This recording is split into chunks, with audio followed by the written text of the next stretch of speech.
সমস্ত প্রশংসা, সকল সিফতসানা, সকল গুণগান সেই মহান আল্লাহ সুবহানাহু ওয়া তাআলার জন্য, যে আল্লাহ রাব্বুল আলামিনের অশেষ মেহেরবানিতে আমরা পবিত্র জুমার দিন সালাতুল জুমা আদায়ের জন্য আল্লাহর ঘর মসজিদে আসার এবং বসার, খুতবা শ্রবণ করার তৌফিক দান করেছেন।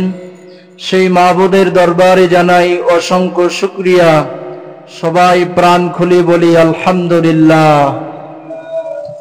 দরুদ ও সালাম বর্ষিত হোক সর্বকালীন সর্বযুগের শ্রেষ্ঠ মানব আশরাফুল আম্বিয়া, নবীকুলের সৌমনি জনাবি মুহাম্মদুর রাসূলুল্লাহ, সবাই বলি সাল্লাল্লাহু আলাইহি ওয়াসাল্লাম। প্রিয় দিনী মুসল্লি ভাই, আজকে আমি আপনাদের সামনে পবিত্র কোরআনুল কারীম থেকে 25 নম্বর সূরা সূরাতুল ফুরকান আয়াত নাম্বার ৭৪, নবী মুহাম্মদুর রাসূলুল্লাহ সাল্লাল্লাহু আলাইহি ওয়াসাল্লামের অসংখ্য বাণী সহিহুল বুখারীর ৬৩০৭ নম্বর হাদিস।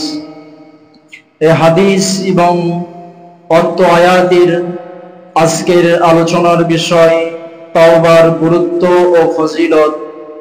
এই বিষয়ের উপর গুরুত্বপূর্ণ তথ্যবহল কোরআন এবং সহিহ সুন্নাহ থেকে কথা বলার চেষ্টা রাখবো ইনশাআল্লাহ। তাওবা, প্রত্যেকটা মানুষের উচিত হচ্ছে তাওবা করা, কারণ রাসূল বলেছেন কুল্লু বানি আদামা খাত্তাউন ওয়া খায়রুল খাত্তাইনা আত-তাওয়াবুন। আল্লাহর হাবিব বলছেন প্রত্যেক আদম সন্তান হচ্ছে গুনাহগার। আমরা এখানে যারা আছি, যারা নাই, অর্থাৎ পৃথিবীতে যত মানুষ আছেন, যারা দুনিয়া থেকে বিদায় হয়ে গেছেন, যারা পৃথিবীতে আসবেন, রাসূল বলছেন প্রত্যেক আদম সন্তান হচ্ছে গুনাহগার, গুনার সাথে সম্পৃক্ত আছেন। খায়রুল খাত্তাইনা আত-তাওয়াবুন, আর উত্তম গুনাহগার হচ্ছে ওই ব্যক্তি যে ব্যক্তি গুনাহ করার পর আল্লাহর কাছে তাওবা করেন। প্রিয় দিনী মুসল্লি ভাই, বিশ্বনবী মুহাম্মদুর রাসূলুল্লাহ সাল্লাল্লাহু আলাইহি ওয়াসাল্লাম নিজে বলছেন প্রত্যেক আদম সন্তান গুনাহগার। কুল্লু বানি আদামা খাত্তাউন ওয়া খায়রুল খাত্তাইনা আত-তাওয়াবুন। উত্তম গুনাহগার আল্লাহর কাছে ওই ব্যক্তি যে গুনাহ করার পর আল্লাহর কাছে তাওবা করেন।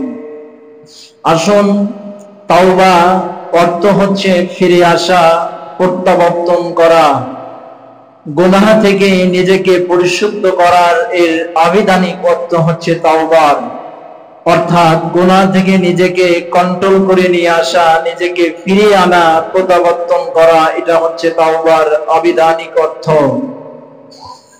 আল্লাহর নাফরমানি এবং গুনাহ থেকে ফিরে আন্তরিকভাবে অনুতপ্ত হয়ে ভবিষ্যতে সেই গুনাহ না করার সংকল্প নিয়ে আল্লাহর দিকে ফিরে আসাকে তাওবা বলা হয়। অর্থাৎ গুনাহ থেকে আপনি ফিরে আসবেন, মনে সংকল্প করবেন, নিয়ত করবেন যে গুনাহের জন্য তাওবা করছি, ভবিষ্যতে সে গুনাহগুলো আর না করা, এর অর্থই হচ্ছে তাওবা। যেমন আল্লাহ রাব্বুল আলামিন বলছেন 24 নম্বর সূরা সূরা আন-নূর আয়াত নাম্বার হচ্ছে 31। আল্লাহ রাব্বুল আলামিন বলেন ওয়াতুবু ইলাল্লাহি জামিআন আইয়ুহাল মুমিনুনা লাআল্লাকুম তুফলিহুন। রব্বে কারীম বলছেন ওয়াতুবু ইলাল্লাহি জামিআন, তোমরা মহান রব আল্লাহ রাব্বুল আলামিনের কাছে সকলে মিলে তওবা করো। আইয়ুহাল মুমিনুনা, আল্লাহ বলেন হে মুমিনগণ, তোমরা সবাই আল্লাহর কাছে নত হও, আল্লাহর কাছে সারেন্ডার হও, আল্লাহর কাছে তওবা করো, লাআল্লাকুম তুফলিহুন, তাহলে তোমরা সফলকাম হতে পারবে। প্রিয় দিনী মুসল্লি ভাই, আল্লাহ রাব্বুল আলামিন 24 নম্বর সূরা নূরের 31 নম্বর আয়াতে বলছেন, হে মুমিনগণ, নিজেকে যদি সফলের দিকে ধাবিত করতে চাও, নিজেকে যদি গুনাহ মুক্ত করতে চাও, নিজেকে যদি সফল হিসাবে দাবি করতে চাও, তবে তোমরা সবাই আল্লাহর নিকটে তওবা করো।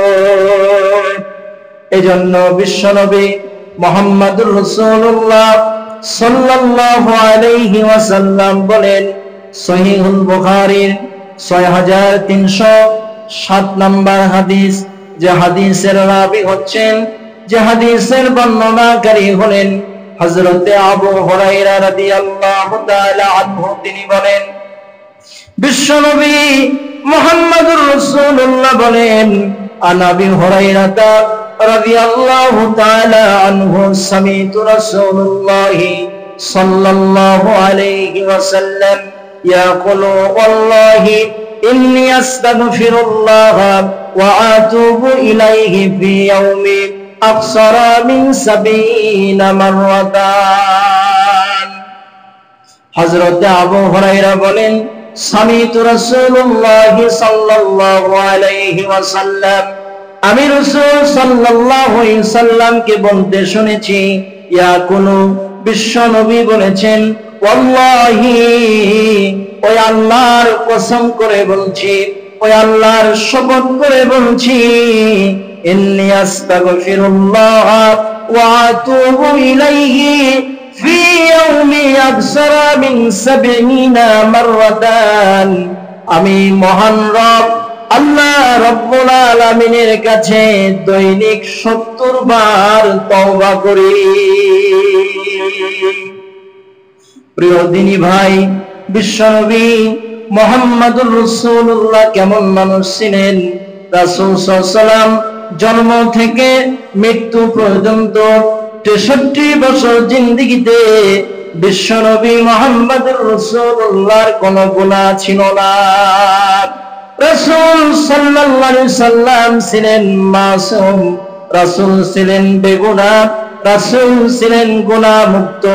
অথচ বিশ্ব নবী বলছেন, সাহাবারা তোমরা শোনো, ফি ইয়াউমি আকসারা মিন 70 মাররাতান, আমি রাসূলের কোনো গুনাহ ছিল না, আমি গুনাহ মুক্ত থাকার পরেও আমি দৈনিক প্রতিদিন 70 বারের বেশি আল্লাহর কাছে তওবা করি। একটা মুসলমান কি তারে বলতে পারবেন যে হুজুর আজকের রাত 12 ঘন্টা চলে গেল, সকাল 6টা থেকে সন্ধ্যা 6টা পর্যন্ত? একটা মানুষ দ্বারা বলতে পারবেন না যে আজকে রাতে আমি আল্লাহর কাছে তওবা করেছি, অথবা 12 ঘন্টা দিনের মধ্যে আল্লাহর কাছে আমি তওবা করেছি। অথচ বিশ্ব নবীজি ছিলেন গুনাহ মুক্ত, মাসুম। মায়ের পেট থেকে সন্তান আসলে পরে যেমন বেগুনাহ মাসুম অবস্থায় আছেন, বিশ্ব নবী 63 বছর জিন্দেগিতে এমন ছিলেন মাসুম, নিষ্পাপ। সেই নবী, সেই আখিরি জামানার নবী, আপনার আমার শাফায়াতের কান্ডারি মুহাম্মদুর রাসূলুল্লাহ দৈনিক 70 বারের বেশি আল্লাহর কাছে তওবা করতেন। রাসূলের কোনো গুনাহ ছিল না, অথচ রাসূল 70 বারের বেশি তওবা করেছেন। ওই রাসূলের অনুপাতে আমার মনে হয় আমরা বানি আদম, আমাদের প্রত্যেক মানুষদেরকে দৈনিক 70,000 বার তওবা করা উচিত। প্রিয় দিনী ভাই, তওবা আল্লাহর নবী মুহাম্মদুর রাসূলুল্লাহ সাল্লাল্লাহু আলাইহি ওয়াসাল্লামকে আল্লাহ জানায়া দিলেন, হে রাসূল, আপনি বলেন মানুষের বানি আদম সন্তানের গুনাহ যত বেশি হয়ে যাক না কেন, হতাশ হওয়া যাবে না, নিরাশ হয়ে যাওয়া যাবে না। যত গুনাহ হোক না কেন গুনাহ যদি জমিন থেকে আসমান পরিমাণ হয়ে যায়, আসমান থেকে যদি জমিন পরিমাণ হয়ে যায়, গুনাহ যদি সমুদ্রের ফেনা পরিমাণ হয়ে যায়, আপনার উম্মত যেন গুনার জন্য হতাশ না হয়ে যায়, গুনার জন্য আপনার বান্দা যেন হতাশ না হয়ে যায়, নিরাশ না হয়ে যায়। আল্লাহ রাব্বুল আলামিন জানায়া দিলেন ৩৯ নম্বর সূরা সূরাতুল জুমারের ৫৩ নম্বর আয়াতে আল্লাহ রাব্বুল আলামিন বলেন, قل يا عبادي الذين أشرفوا على أنفسهم لا تقنطوا من رحمة الله إن الله يغفر الذنوب جميعا إنه هو الغفور الرحيم।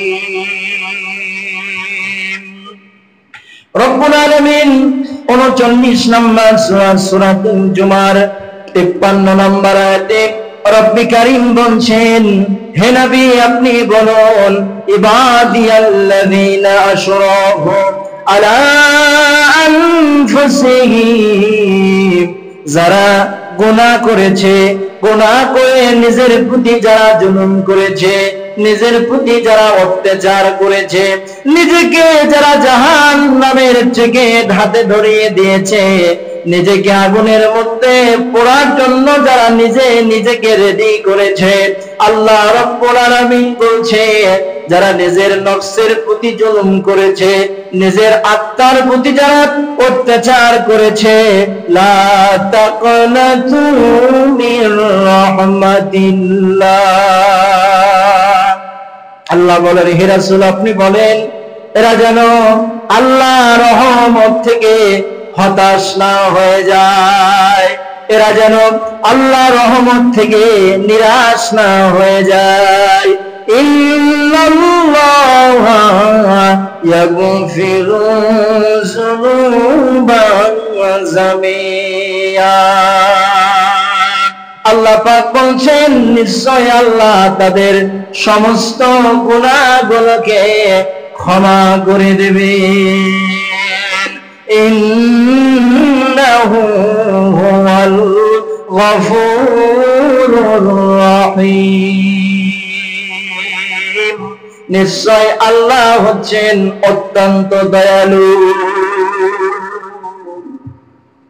প্রিয় দিনী ভাই, আপনি নিজেকে হয়তো মনে করছেন আমি এত গুনাহ করছি, আমার গুনাহ যদি সমস্ত মানুষের মধ্যে ভাগ বাটোয়ারা করে দেওয়া হয়, সমস্ত মানুষকে এই গুনাহ জাহান্নামে নিয়ে যেয়ে ছাড়বে। আল্লাহ বলছেন এত গুনাহ করছিস, হতাশ হোস না, নিরাশ হয়ে যেও না, আমি আল্লাহ রহমত থেকে নিরাশ হইও না, নিশ্চয় আমি আল্লাহ তোমার গুনাহগুলোকে ক্ষমা করে দেব, আমি আল্লাহ হচ্ছি অত্যন্ত দয়ালু মেহেরবান। সুবহানাল্লাহ। প্রিয় দিনী ভাই, আল্লাহ সুযোগ দিয়েছেন গুনাহর জন্য অনুতপ্ত হয়ে আল্লাহর কাছে তাওবা করার জন্য। আল্লাহর কাছে এই দোয়া আজকে করছি, রব্বে কারীম যেন আমাদের সকলকে আল্লাহর দরবারে অনুতপ্ত হয়ে তাওবা করার সুবর্ণ সুযোগ আল্লাহ যেন হিদায়াত আমাদেরকে নসিব করেন বলি আল্লাহুম্মা আমিন।